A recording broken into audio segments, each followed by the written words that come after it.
Professor Hampton. Yes, good evening. Okay, we just want to make sure that we've got all the talent that we've hired. And don't remind me that this is free. I said the talent that we've hired.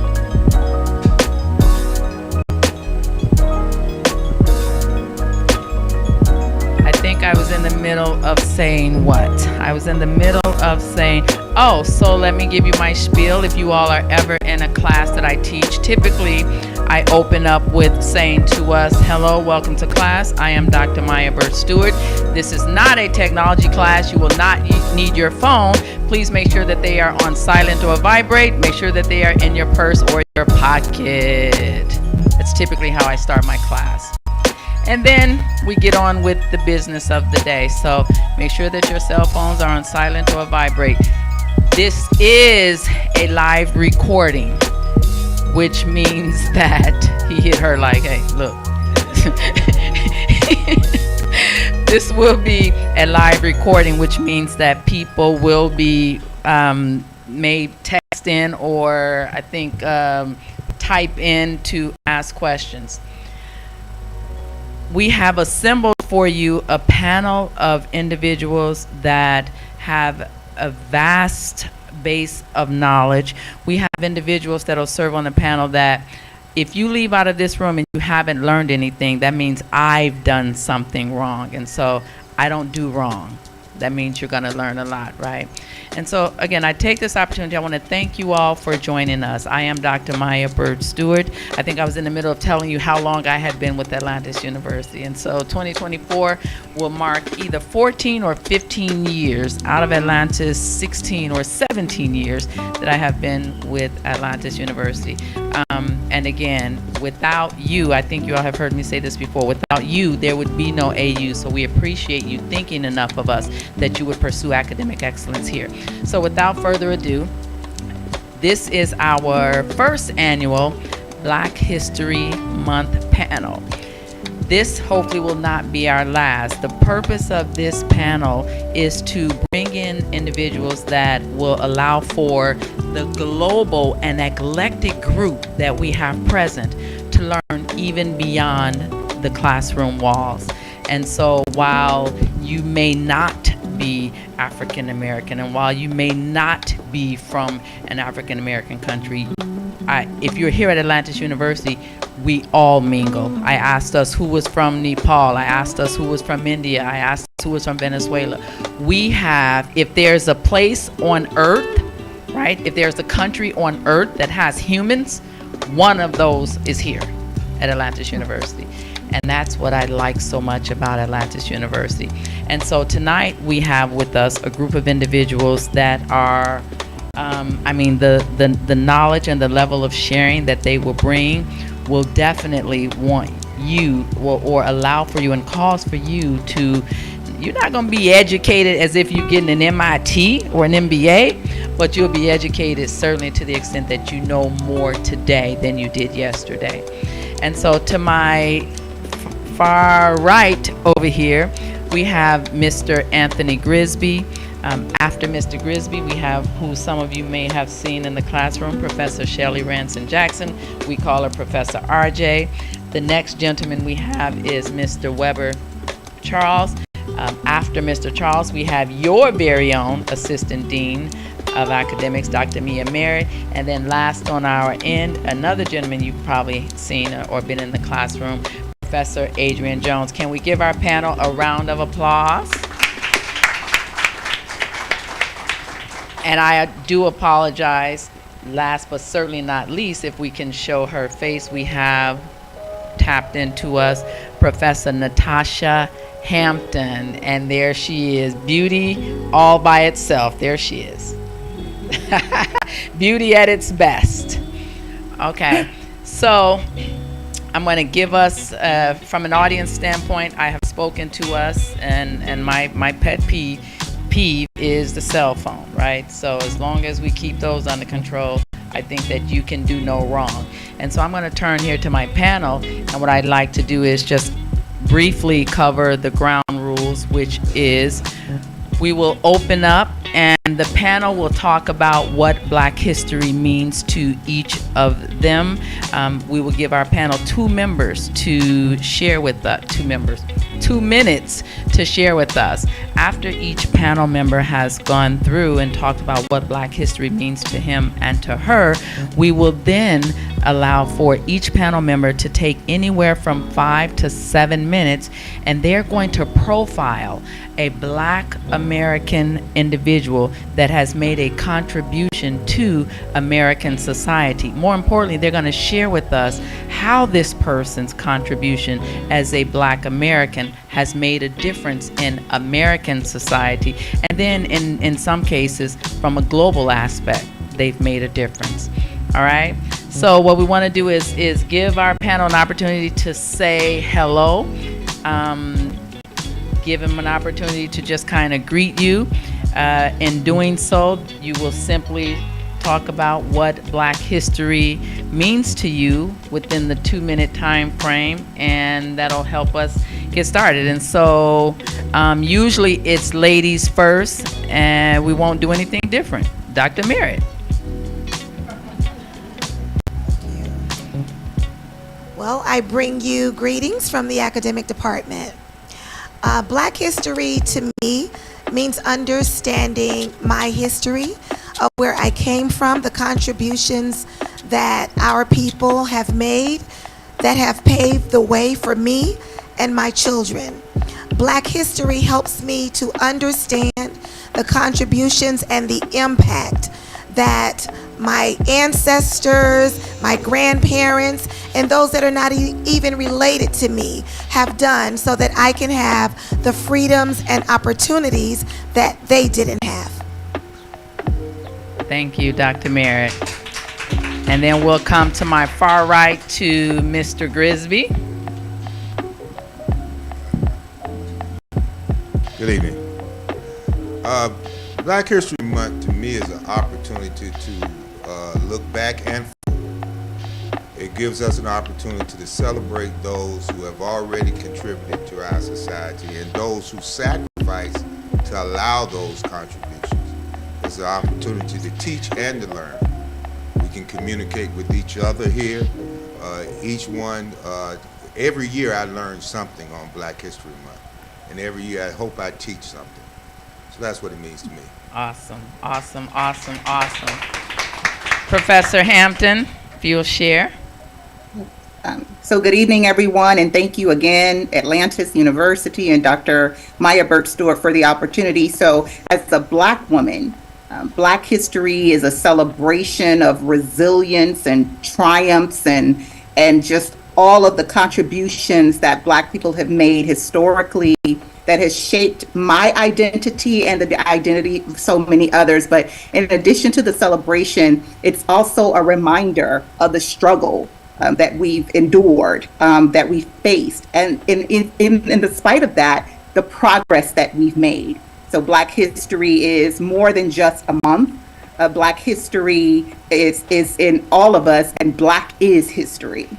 Awesome. Thank you, Professor Hampton. Mr. Charles, if you'll grab the mic, the ones and twos. Good evening. Black history to me is American history. It's U.S. history. It's the history of music, history of the arts. It's history of fashion. It's the history of technology in the United States, the history of medicine. To really understand who we are as a country, you have to do a deep dive into the history of its Black people in the United States. And so on this month, we take the time to really put a microscope on the contributions of Black people in America, but I am constantly reading about the history of African Americans in the United States to get a greater understanding of how our democracy is able to function for so long in relative peace. Without Black people in the United States, this empire would have crumbled a long time ago. Wow, wow, yeah. Wow. Yeah. Professor RJ? Good evening, and thank you for inviting me on this panel, Dr. Burt-Stewart. So, Black history means to me is that I am Black history. I am the first African American woman building official in the state of Florida. Wow. And what that means is that I have been able, because I'm standing on the shoulders of my ancestors and those who, the women, the strong women that came before me, to where I can be relevant and excel in the male-dominated field of construction. So as a Black woman general contractor, but more importantly, I serve as a first preventer for everybody. So that is what Black history means to me, is really taking the stance that everybody that came before you, and for me, I particularly look at the Black women who came before me, specifically my mother, that we've been able to transcend so much. And that is something that I will continue passing on, that because it is my duty to pass that on to my grandchildren and their children. So that really is what Black history means to me. Thank you. And so not only is, Professor Ranson, Professor RJ tells us what Black history means to her. If you listen to her, she has made history here in the state of Florida. Amazing, right?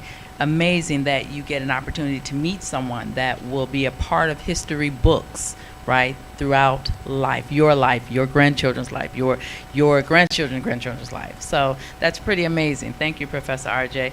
Professor Jones?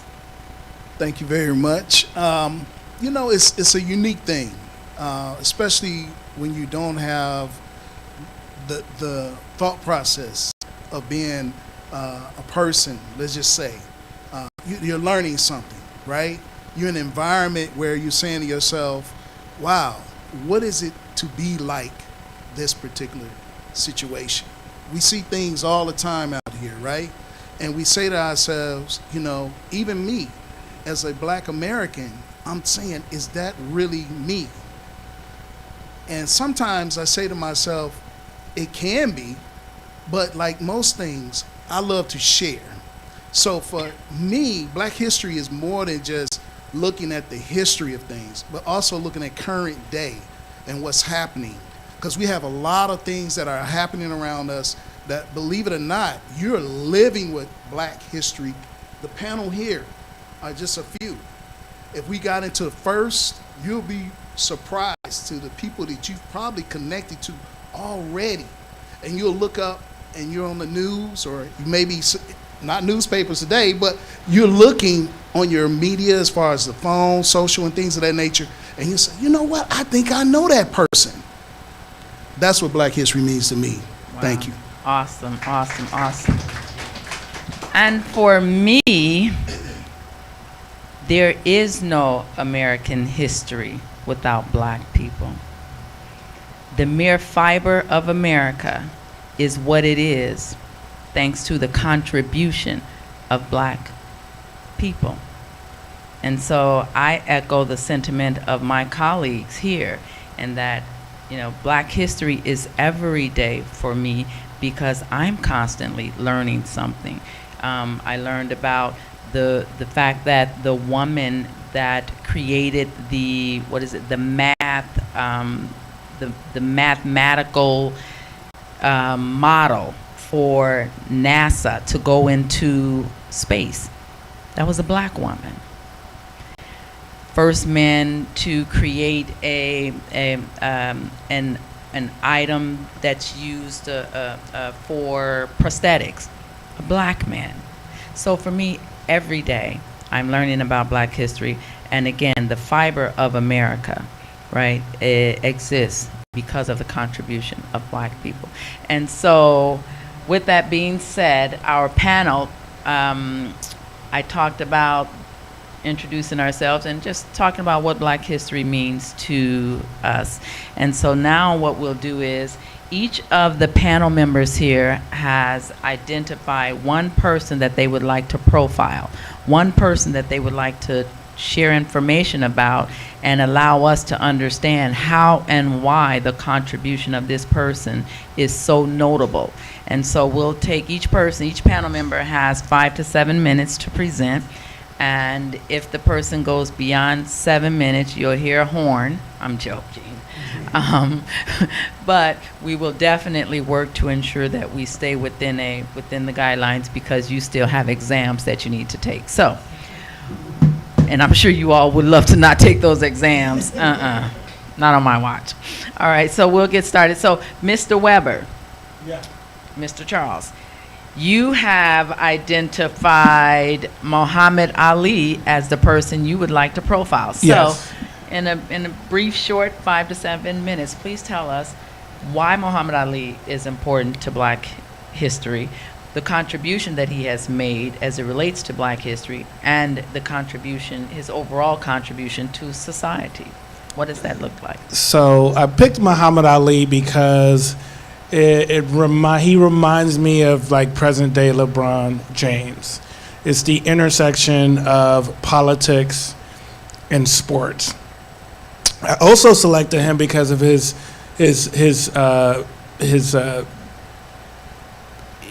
connection to South Florida. Muhammad Ali would not be Muhammad Ali if there wasn't Miami. And I say that to say that there were very few places in the United States that a Black man could have a mouth as big as his and live to see another day. But because Miami was a frontier city, right? People were just discovering it. The segregation laws weren't as rigid as Alabama or Georgia.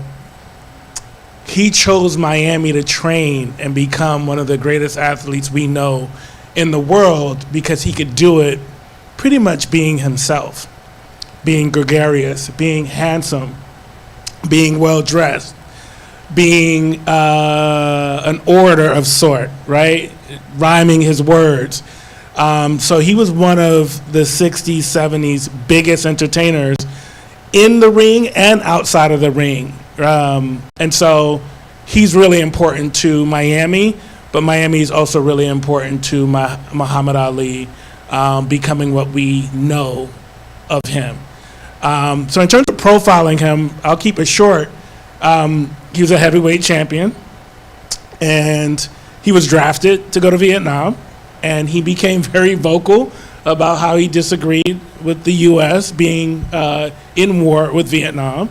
And he dodged the draft, and he was stripped of his championship title. Luckily for him, he was able to stay out of prison, while he was trying to figure out whether or not he would go to jail or not. And the charge was reversed, and he was able to go back to boxing.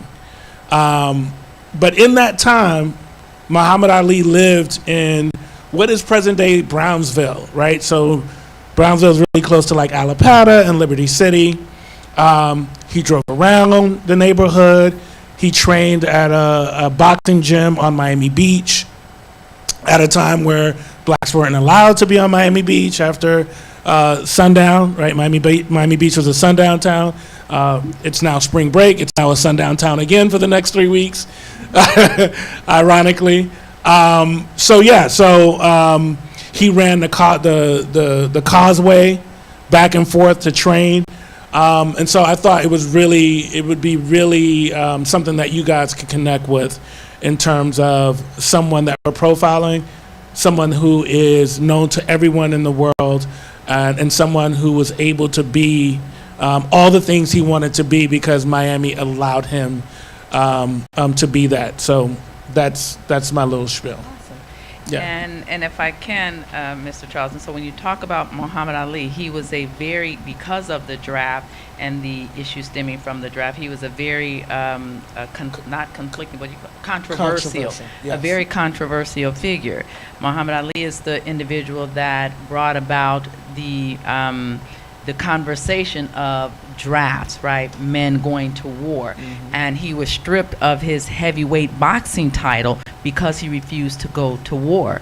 So that set precedence, right? I think the charge was overturned, or certainly him being prosecuted and persecuted, right? That was overturned, and they stopped because of his fight and his belief in that he should not have to go to war. He should not be forced to go to war. And if he doesn't go to war, he should not be stripped of something that he has rightfully earned.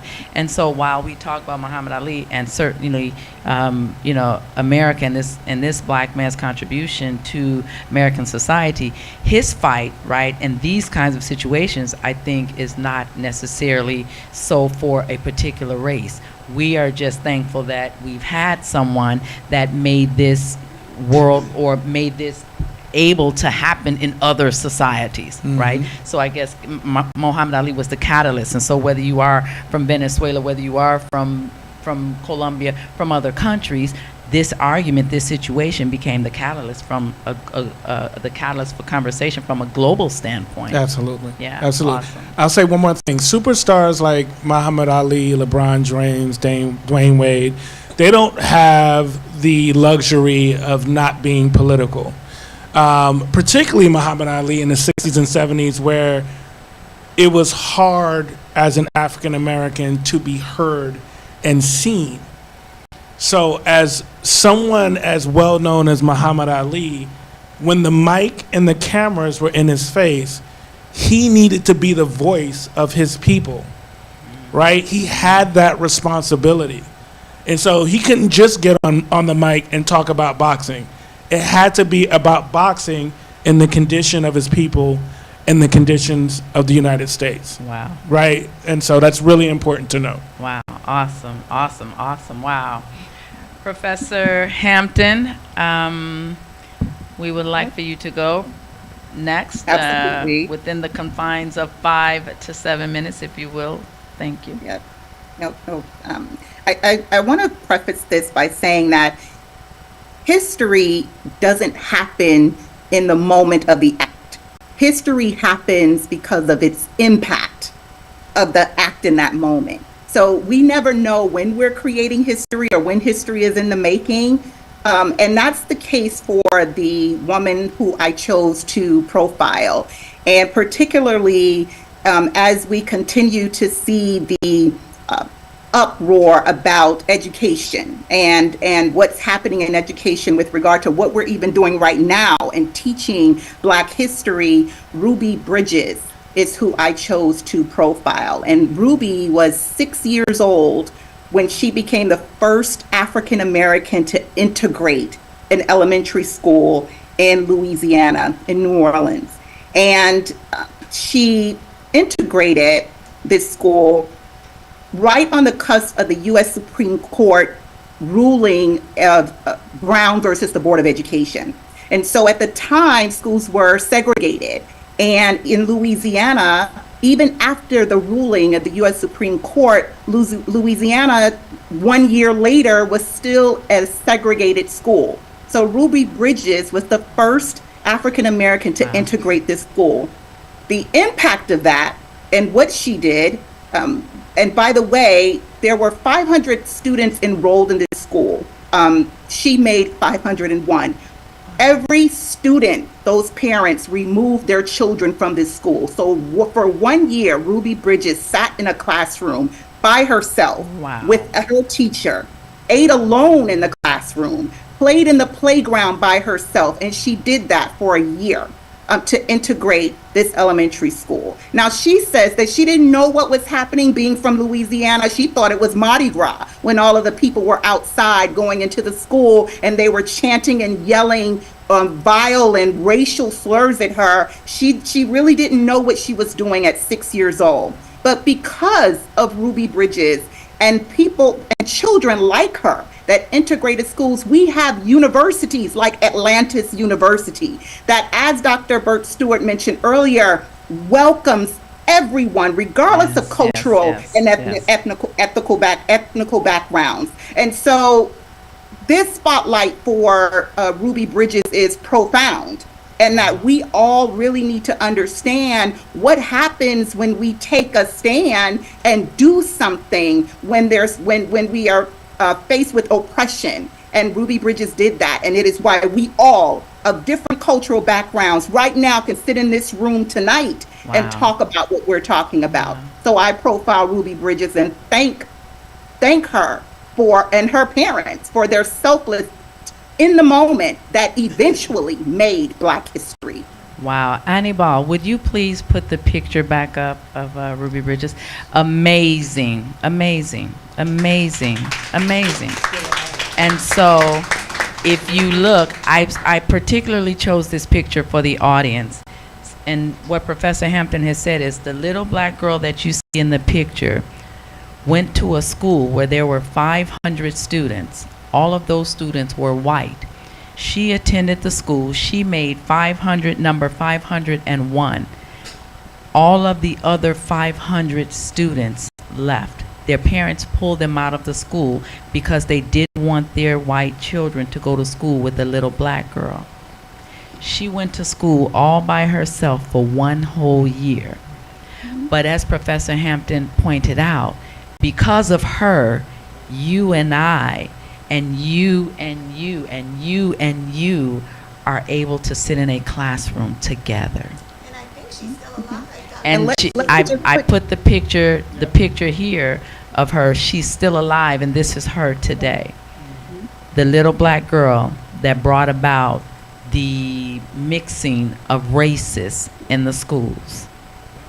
Awesome. And if you put this into perspective, Dr. Burt-Stewart, she integrated this elementary school at William Frantz Elementary School, November 14th, 1960. We're not talking about 1918, the 1900s, the late 1800s. 1960. For perspective, I was born only 11 years after that. Wow. I was in 1971. So this isn't the history in the making and the things that Black people have gone through to receive equality in education. These are things that are pretty relevant and really near. So I think that that's important to put into perspective. Awesome. Wow. Wow. Yes. She didn't show up with her mom and dad. No. Yeah. They called the National Guard to bring her to the school. The National Guard. Escorted her to the school. Yeah. Yeah. Wow. Yeah. Is that insightful? Does that give you perspective? Yeah. Wow. Thank you so much again, Professor Hampton. Mr. Grisby, if you will like to chime in, grab the mic. Wow, that's just an awesome story. Wow. So, African American history, Mike. Black folks, our history has a lot of successes because of and successes in spite of. So most of our great ones got to do it because someone defeated and in spite of. So I'm going to talk about, we talk about a lot of our civil rights heroes. I'm going to talk about a man who, and his wife, who sort of slipped through the cracks. This gentleman's name is Harry Tyson Moore. Give you the environment that Mr. Moore comes in. It's early 1900s Florida. It's billed to the rest of the world as a tropical paradise, but that's not the truth. You have a lot of sharecroppers here, both black and white. It's an agricultural beacon, and the average income of a Florida resident, the annual income, is half of that of the rest of the nation. It's even worse for black people, as you can imagine, in the 1900s. Most of them did not make a living wage, but not so for Harry Tyson Moore. Harry Tyson Moore was born to his father Johnny and his mother Rosie. Johnny had done very well. Johnny worked for the Seaboard Airline Railroad, where he to the water towers, and they had a store out front, and Rosie was a housekeeper. Harry was doing well until Johnny died in 1914. His mother, then being a single mother, had to work in the cotton field. She tried to maintain the store, but it was best to send Harry to Jacksonville in 1960. Why Jacksonville? Jacksonville had the most vibrant black community in Florida at the time. It was the educated black community and the intellectual black community. In fact, two of Harry's aunts. He went to stay with 3 aunts. 2 of them were teachers. So he leaves there in 1919 and goes back to the county he was born and enrolls in Florida Memorial High School. The college sponsored a high school, but it was a high school at the time. He graduates there, and then he graduates from Bethune-Cookman later. So in 1925, Harry becomes an elementary school teacher. Again, he's being crafted by these educators in Jacksonville. He becomes this 4th grade teacher. Again, doing what? I passed by the fact he's an accelerated student. It's rumored he only made 1 B+ in his life. All the rest were A's. So probably a genius, let's say that. So he starts to teach 4th grade. He meets his wife. His wife at this time is who his then-to-be wife, Harriet Vita Sims. She at this time is selling insurance, but she was a teacher before. He meets his first year teaching. They get married a year later on Christmas. Christmas Day, they're married. They move to Mims, Florida, to her family's home. I'm sorry. Move to Mims, Florida, to her family's home, and build their house on the adjoining acre. Again, the Moors are doing very well comparatively to the rest of Florida. Harry then starts to become a principal in Titusville. So this man and his wife stopped selling insurance, and she teaches too. So this man who's doing very well comparatively, and his wife, notice there's a disparity in the facilities of his school. There's a disparity in what his teachers are paid versus the white teachers. There's a disparity in the materials that his students has, and he's going to do something about it. This is 1926. So in 1926, Harry hears of this organization, the National Association for Colored People. It has this guy, Thurgood Marshall. And Thurgood Marshall had sued up north for equal pay between black and white teachers and won. But the North is a very different thing from the South. But Harry then joins the NAACP because he sees this as a way to make his things work. These problems that he sees. He joins the NAACP, and he's very smart and very successful. So he immediately spreads out and starts 50 new branches in the state of Florida. One of the branches was in St. Lucie County. My grandfather was the first president of that branch. And the state of Florida, he starts these branches. So now he has 50 branches. Well, I got my notes, so I want to get the dates right. And he gets that. So in 1934, he's starting all these NAACP branches. The schools get nervous. You're fired, you and your wife. You're a troublemaker, that's going to cause problems. At the time, you got to understand there's lynchings. The enforcement is violence at that time. Undeterred, he sues anyway, 1937, with Thurgood Marshall as his lawyer.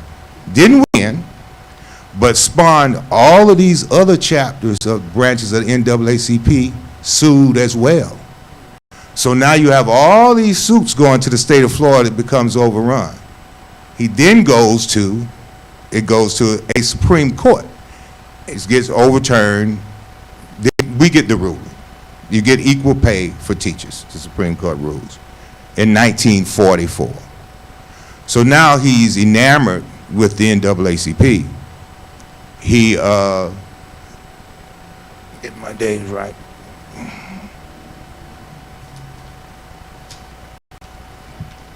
He's enamored with the NAACP. So he understands that he can make a change with the power of organization and voting. So now he, in 1944, becomes the leader of the Progressive Voters League. Now he's a national presence.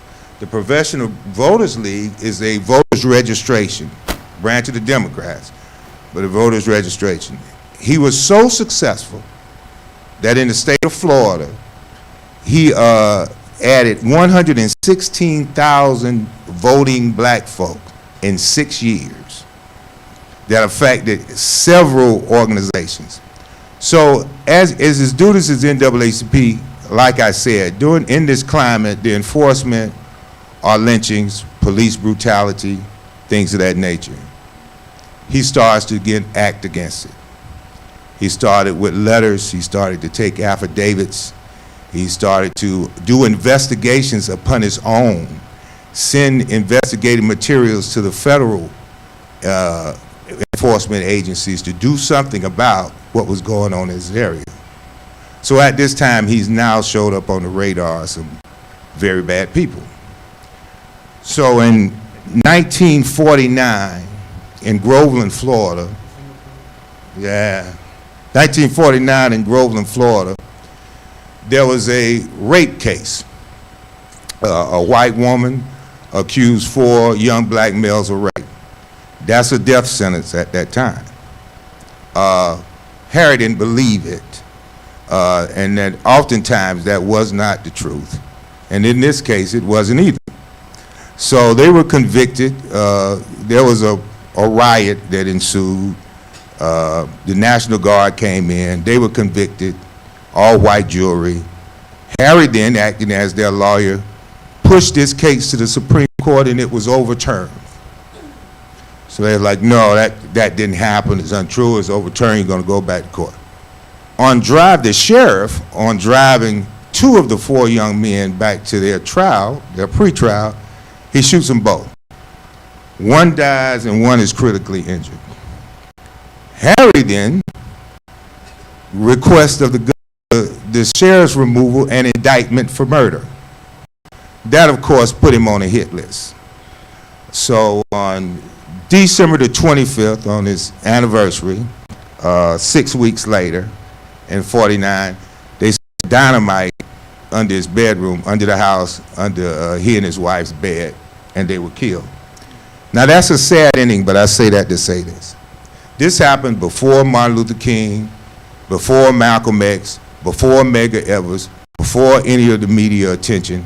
You had men and women like Harry and Henrietta Moore that would stand up in the face of extreme violence for what is right. So for me, what he has done, he's made voting rights a possibility and practicality for us. He's made our education equal. He's made our teachers receive equal pay. He's brought all of that about in his one action, in his one life, and it has an extreme effect on me. And they became the first martyrs of the African-American struggle for civil rights that changed America forever. Harry T. Moore. Wow, awesome. Awesome. So, pioneer, educator, civil rights leader, and a pioneer for voters' rights for black people. Is that correct, Mr. Grisman? Awesome. Pioneer for voters' rights. Any, mini, miny, mo. Who would like to go next? We'll take Dr. Merritt next, and then we'll go with Mr. Jones. I apologize for my voice. When it comes to Black history, there are certain names that always come to the forefront, like Dr. Martin Luther King, Rosa Parks, Barack Obama, Muhammad Ali. But there are always 20 people that do the very same thing as that one person that you've heard of. And those people, they're not always the ones to get the accolades and the attention. So the person that I've selected is a woman who you've probably never heard of before, and her name is Ella Baker. Miss Baker is from Norfolk, Virginia.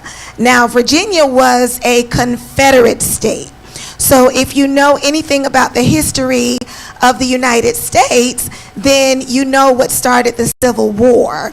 And out of the 31 states at the time when Abraham Lincoln was the president, 11 of those states left the Union and started their own state called the Confederate States of America. And Virginia was one of those states. So the reason why I say that is for you to have a little bit of context and understand that Virginia was a very racist state. And Miss Ella Baker came out of that state. She is known for her activism. She was born in 1903.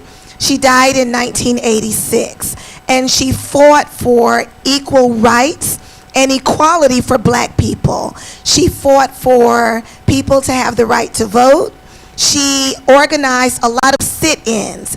So what sit-ins are is when you have a group of African American to go and sit in at a restaurant in the front. Because during that time, black people were not allowed to drink water from the same water fountains as whites. They could not attend the same, they couldn't go to the same bathrooms as white people. And when they went to a restaurant, they had to sit in the back. In movie theaters, they had to sit in the back. And so in an effort for us to fight for equality, she would organize sit-ins where she would take a group of black people with her. They would go to a restaurant and they would sit right at the front and order. The police would be called, they would get arrested, they would get beat, but her activism spanned over 5 decades. She fought for civil rights and equality for over 5 decades. She was a woman that disseminated a message that everyone can be a change. Anyone can be a change, and anyone can make an impact if they had the intestinal fortitude and the courage to do so. We can all be the change that we want to see. So the person that I have selected, again, her name is Ella Baker. She's from Norfolk, Virginia, and you can always do your research on her. Thank you. Awesome. Thank you, Dr. Merritt. I want to echo something Dr. Merritt said, and then I want to go back to something Mr. Grisby said. Dr. Merritt said this, and you've heard this before. We've heard this before.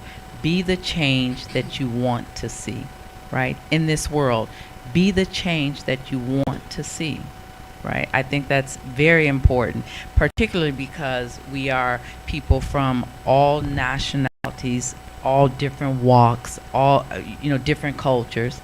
And so if we want unity, we have to be here at Atlantis University, and when we leave Atlantis University, we have to walk in unity, right? We have to behave in unity. We have to speak along the lines of unity. And that's just so profound. While it sounds so simple, it's really impactful, right? Be the change that you really want to see. I also want to make sure when Mr. Grisby was talking, NAACP, how many of us are familiar with the NAACP? NAACP. NAACP, National Association for the Advancement of Colored People. National Association for the Advancement of Colored People. These were organizations that Mr. Grisby talked about that were created for the specific purpose of fighting the kinds of issues wherein black people could not drink out of the same water fountain as white people. Black people could not use the same bathrooms as white people. These kinds of issues existed, and so the organizations that he described, National Association for the Advancement of Colored People, the short version, the short name for that is NAACP. All right. Can I add something there? Sure. The other thing I think I want to mention about Harry and the NAACP is our route to integration. Right? What Harry was fighting about was not integration. He wasn't fighting for integration. It was already segregated. What he was saying was, we're supposed to be separate but equal. Where's the but equal? There was never a but equal. And I think we all know there will never be a but equal. And so we grew to the understanding of integration. So people like Harry, if it's anything that I want to get across today, and I kept stressing that his life was doing very well, he didn't have to do it. He could have went along with his life very well. He did it so people like you and I can have a better life. Whether you recently immigrated from the United States, been here all the time, and just happen to be an African American, there were people that fought an oppressive system that oppressed just for the sake of oppression and to have cheap labor. All right, Mr. Jones? Well, I'm gonna take this a little different in relation to, again, Black history. I was born in 1970, so I'm a little bit different with that as far as my thought processes. And even when I study Black history, I think that what I came upon was the inspiration of the past. Those are inspiring stories that you just heard. Although some of them were maybe gruesome to a certain degree, unfair in some degrees, even athletic in one degree. When you think about sports and things of that nature. But the person that I actually connected to and had a personal relationship with was a pioneer in healthcare. Now, I'm gonna bring the audience into this conversation. How many of you all have healthcare? Right here in America. Okay? Some of y'all may have Blue Cross. Some of y'all may have United. Some of y'all, if you're working here, definitely. But the reason why I'm bringing that in, and the reason why I'm bringing about this person, because he started several healthcare organizations before he actually hit a place which allowed him to bring his vision of healthcare to the underserved. Now, when we think of underserved in America, we associate that with color. Okay? But in this instance, rural America is not always of color.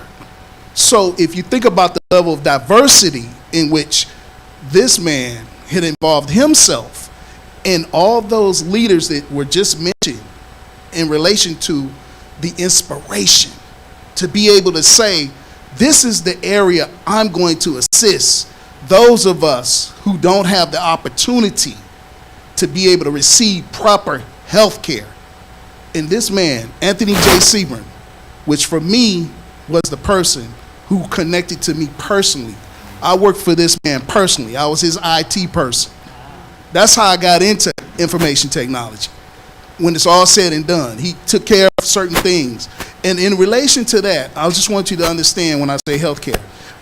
When you look at the larger companies, you got to understand, these are nonprofits, believe it or not.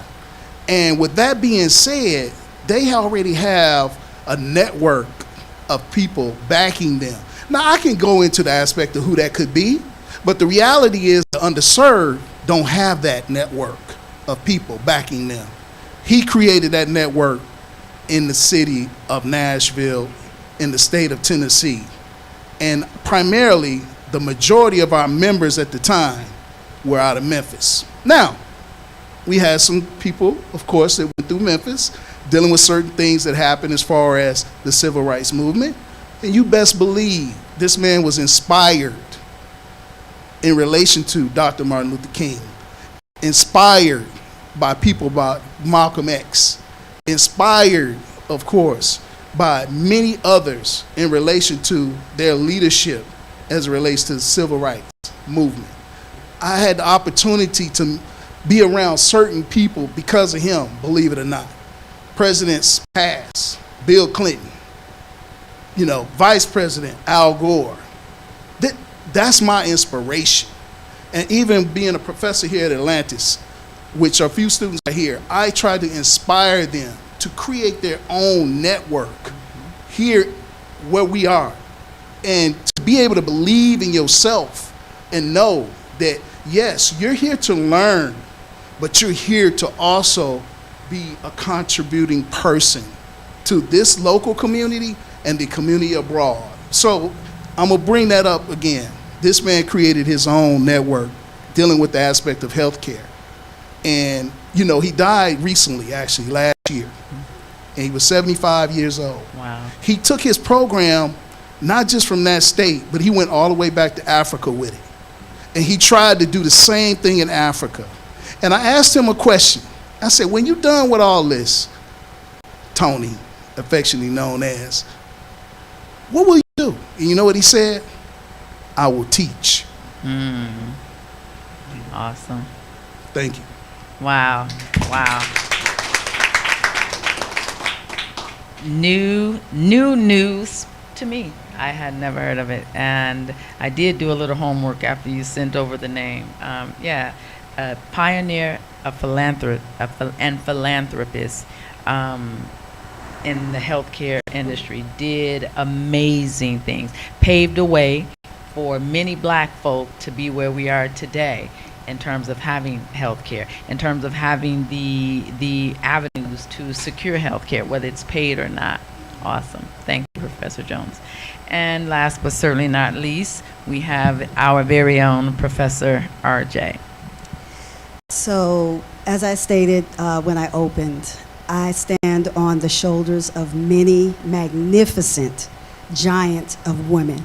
But I'm highlighting one woman in particular that actually significantly impacted my life personally and opened the door for me professionally.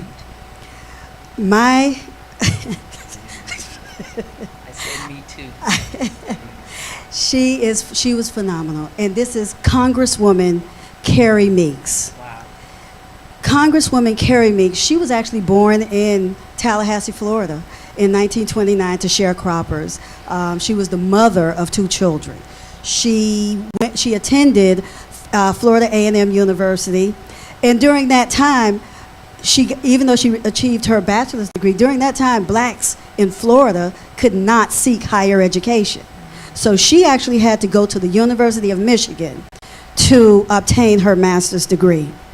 But she came back to Florida, and she was a teacher. And she taught at the local levels as well as the collegiate. So in 1979, she decided that she was going to run for public office. And she ran for the House of Representatives because at that time, the first African-American woman House Representative, Gwen Cherry, had, I believe she had passed away. So she ran for her seat and won. Now, Congresswoman Meeks, she was in the State House from 1979 to 1983. But what is most significant and what I love the most, because she was a trailblazer, she decided she was running for U.S. Congress and won. She was the underdog, if you will. But she was the first African-American woman from the state of Florida in the United States Congress. While she was working in the Congress, and she was in Congress from 1992, was elected 5 times. She finally decided that she was going to retire from Congress in 2002. But I want to move to her contributions to Miami, because when she left Tallahassee, she and her children moved here to Miami. And when she moved to Miami, one of the things that she did to contribute to the Miami community is that she passed the Minority Business Enterprise Law. And what that law did, it created an increase, it was to increase the participation of small minority-owned businesses doing business with the local governments. Because before that time, when you saw black contractors, they couldn't get public jobs in terms of, especially in construction. And that's actually where she impacted my mother, because my mother was the first executive director for Miami-Dade County's Minority Business Enterprise.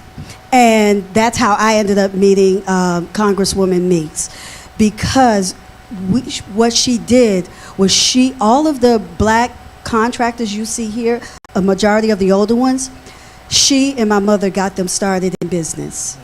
And many of them are still in business, and they've passed it on to their grandchildren. One of the things, she also worked to expand federal programs that created jobs and provided opportunities for African American entrepreneurs to open their own businesses. And she secured tens of millions of tax breaks for developers working in underserved neighborhoods in her district in Miami, and millions more dollars for public housing programs and other community services. But even more than that, when she was in U.S. Congress, she actually worked with the Republicans. She was a Democrat. She worked with Republicans to change the warning signs on cigarettes labels, because a high number of African Americans smoked. And so that reflected, because the African Americans, that was one of the leading causes of death among African Americans. So she made sure that there were at least warning signs on cigarette labels. And then she also teamed up with Republican and Northrop of Kentucky. And if y'all know anything about Kentucky, it is country. And it's very, at that time, extremely racist. And not much has changed, but they're evolving. But they worked to increase funding for research on lupus, to provide federal grants for college students with learning disabilities. She also, on behalf of her district's Haitian community, she sought to grant U.S. residency for more immigrants and refugees, because at that time they had what they call the wet foot, dry foot policy. Well, and that primarily was for Cubans, who if you made it over here on the boat and your feet was able to touch sand, you could stay. If you didn't, you were shipped back. But that was not the policy for Haitians. Yeah. Who did the same thing. Yeah. Whether they got here or not, they were automatically shipped back. So she fought for equality for them and for them staying here. So she fought for immigration, unlike a lot of what we see today. And then she restored welfare benefits for disabled legal immigrants, because the government came up with this policy that if you were on welfare, and it was called the welfare to work, where there was supposed to be this program that trained you to go to work if you were on welfare, in an effort to get you off of welfare. Well, what they did, they applied that to legal immigrants who were disabled. So if you couldn't see, you couldn't walk, you had any disability, they cut off your support. She fought to get them their rights back, get them their welfare, and they extended the program for 2 years with her fight. She was a phenomenal woman. She passed away in 2021 at the age of 95. But when I tell you, she was an awesome person, and she is one of my mentors, and I will forever be grateful to what she's done, not only for Miami, for me, but for the country. Thank you, Professor RJ. Like Professor RJ, I too have been impacted by Congresswoman Meek. She was an awesome woman. Certainly the women in the room today, you would have loved to have met her. The men, you would have been inspired as well, but certainly you would have loved to have met her. And when Professor RJ talks about immigration, she was a pioneer for immigration rights, right? For immigrant rights, for immigrant equality. So without further ado, I think that we have been able to hear from each of our panelists. Is that correct? What do you think? Let's hear from the audience. What do you think? Did anybody learn anything today? Yes? No? Maybe? Good. Not only will we and do we celebrate Black history here at Atlantis University, we celebrate the history of all cultures. And so it's not necessarily done in a particular month. We try to do it every day or every evening, right? Whether it's Monday and Wednesday or Thursday and Tuesday and Thursday when we come together in the classrooms. But certainly for this evening, we are thankful and grateful that you all were able to learn a bit more about Black history, as you will sit in either this room or another room, and when Hispanic Heritage Month comes and so on and so forth, you will learn more about other cultures and other backgrounds and other ethnicities that have made a contribution to society. And so with that, and without further ado, I know you have midterms or finals that you have to take, and so we want to, if you will, give our panel another round of applause.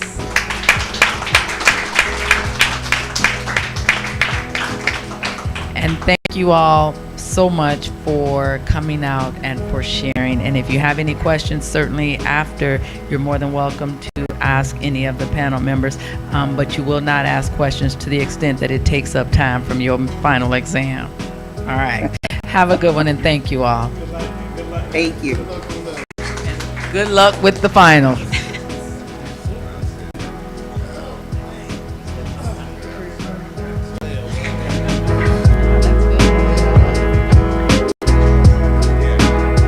Professor Hampton.